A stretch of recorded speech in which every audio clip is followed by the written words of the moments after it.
Hey y'all, TraCheri is back here in Sicily. The sun is shining. If you're listening to this audibly, you have got to check out the YouTube so that you can see the views. Now, this doesn't have the actual view that I'm looking at because sometimes you have to sacrifice the actual view for the lighting. Okay, and the lighting is hitting me today, honey. It is, phew. And I'm in Cefalù. Gotta keep practicing that one. Gotta keep practicing my Italian accent. Gotta work on it because I might live here one day. You know what I'm saying? I don't know. But anyway, I just want to roll right into the conversation about travel credit cards, right? But before I do that, I have some journals in my hand. Okay.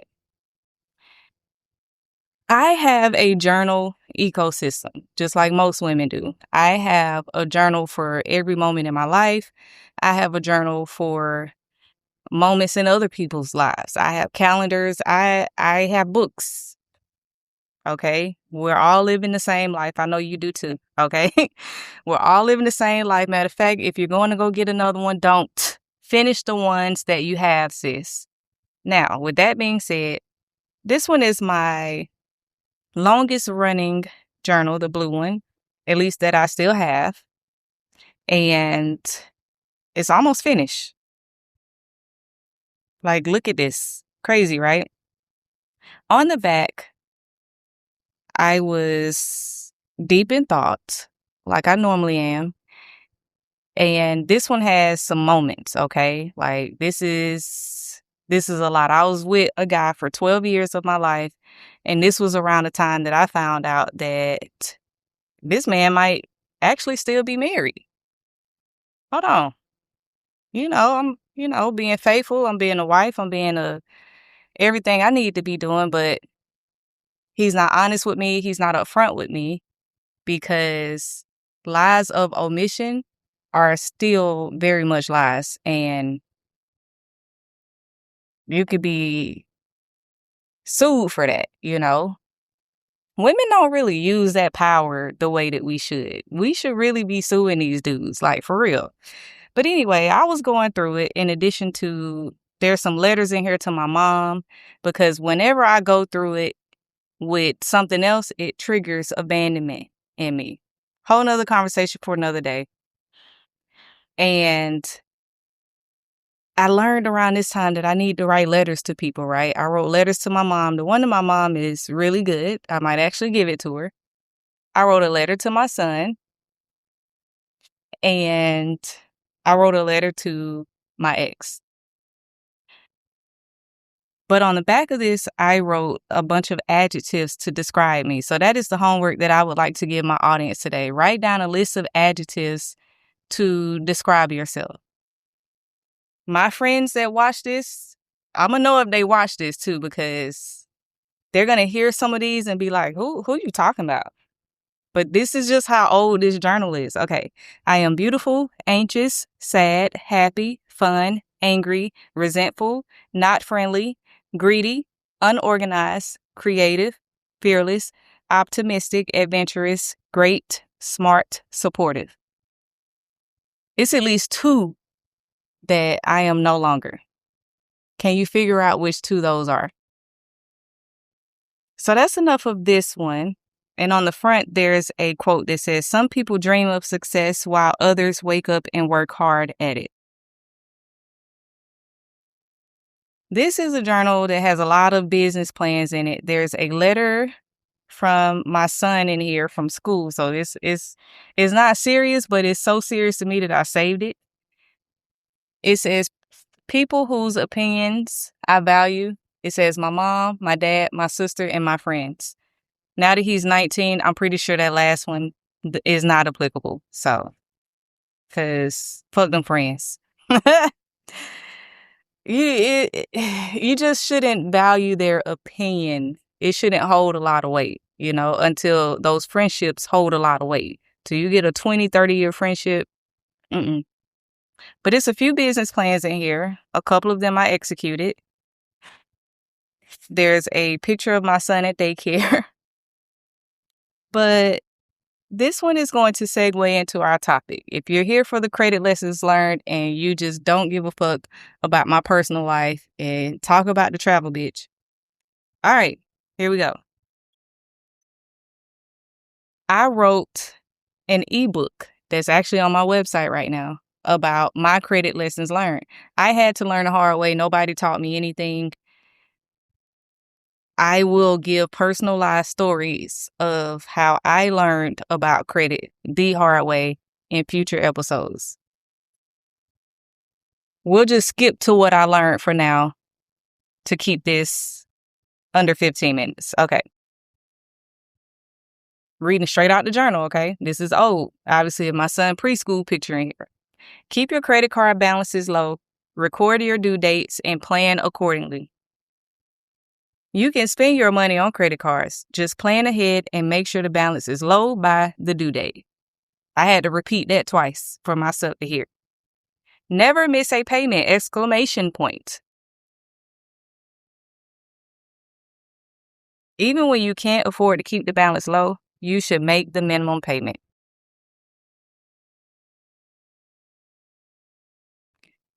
I'm not on this podcast to really dig deep into finances or relationships. I'm only here to talk about lifestyle and travel. But like I said the last episode, I realized a lot of people just really don't understand how travel credit cards work, okay? So I'm going to do the research for you, like I said. I went to TraCheri and I asked TraCheri some questions. If you don't know who TraCheri is, you just got to keep up with my podcast. We got a whole storyline going over here. And everyone knows who TraCheri is and talks to TraCheri daily, whether you want to or not. Even when you open Google and you Google a restaurant, TraCheri is right there giving you information about that restaurant. Here we go. Best mid-tier cards. Low fee, high value. They say the Chase Sapphire Preferred card is best for overall flexibility. Points are worth 25% more when redeemed through Chase Travel, where you can transfer them to partners like Hyatt, United, and Southwest. It features an annual hotel credit and robust travel insurance. Travel insurance is very important and comes with most credit cards, okay? We'll dig into that a little deeper later. I'm really keeping it simple and giving y'all basic ass information right now because a lot of the people out there just really don't know how these women are out here traveling. It is because they are doing exactly what I'm doing right now. I look up all of this stuff, okay? Not only that, I had people around me that also looked up stuff. So I was blessed with a good group of people that also had information, and we would share information with each other. This is me sharing all that information to y'all, okay? It's like a funnel. They say the number 2 card is a Capital One Venture Rewards credit card. Best for flat rate rewards. You can earn straightforward 2 times miles on every single purchases, eliminating the need to track spending categories.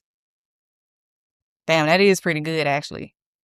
But the one that I have, that I use mainly, it gives you like 3 times on supermarkets, 1 time on any other purchase, and 2 times on gas.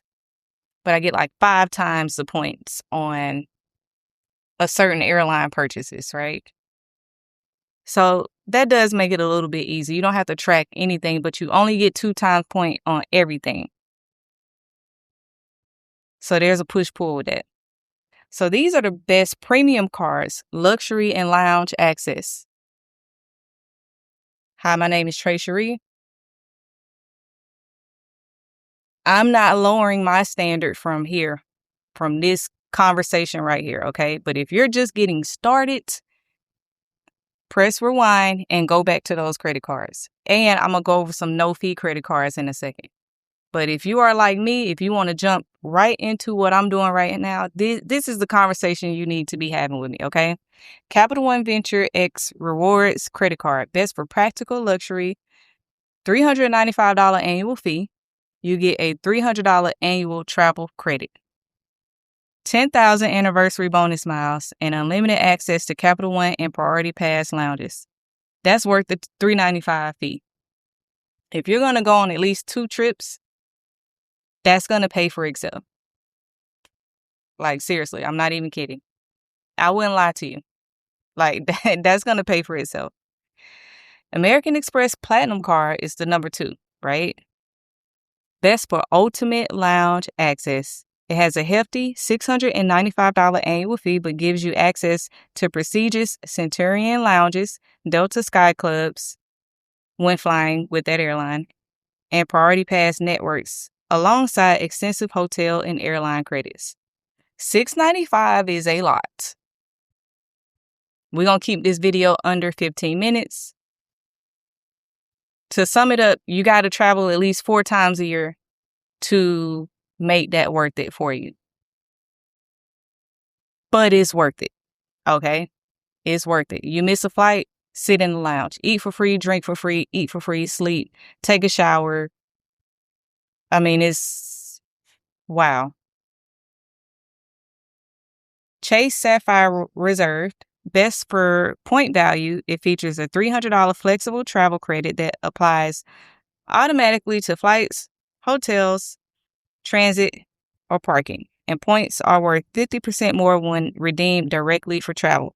Lastly, I am going to go over the no annual fee card. So if you're just starting out in this travel game, you don't want to pay an annual fee, but you do want a card to start accumulating points, miles, whatever you want to do, hotel perks, whatever. It says the Wells Fargo Autograph Card is best for everyday spending. It earns 3 times points on practical categories like gas, transit, dining, travel, and popular streaming services.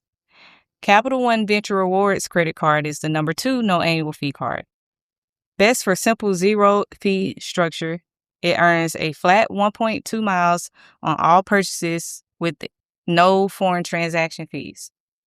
So it seems like the Capital One have flat miles, which is easy to think about, okay? And then you can get this card with no fee. This is actually a good goddamn card. Wait a minute. I might get my son started off with this one. I don't know. This is a good card. No foreign transaction fees is lit. So that's something that you definitely want with a travel card. You don't have to get cash for anything, you know? Also, keep in mind, there are so many places that don't take American Express. So, for them to have the highest fee is crazy.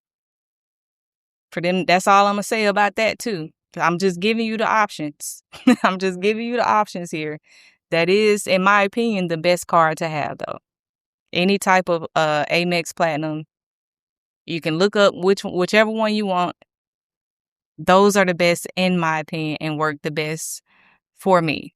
But for them to have the highest fee and people don't take it places and you still got to pull out your Chase Sapphire. Now, at the same time, once you do get into the travel game, you are going to want to have more than one.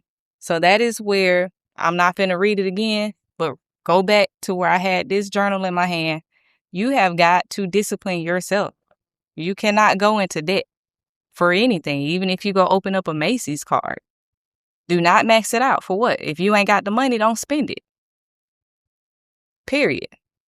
That's not what I'm going to talk to y'all about. That's not what I'm going to teach you. And that's why I've avoided this conversation for so long. But yeah, I just realized a lot of people don't know that. A lot of people really think that women are out here doing the most to travel. No, like we plan it a little bit better and we're a little bit more strategic. So Charity gave me a list of annual fees and perks. I will put this screenshot on the podcast for you. Thank y'all for watching. See y'all next time. Before I go, do y'all find the credit part interesting? Do you want me to keep talking about it? I can obviously go off in different sections with this. We can deep dive every single credit card. I'm here for you. I actually like that Wells Fargo card and that Capital One, the no fee cards. I actually like that a lot. So, if you're just starting, I'll put a link below to, get you started if you like. And let me know. See y'all next time.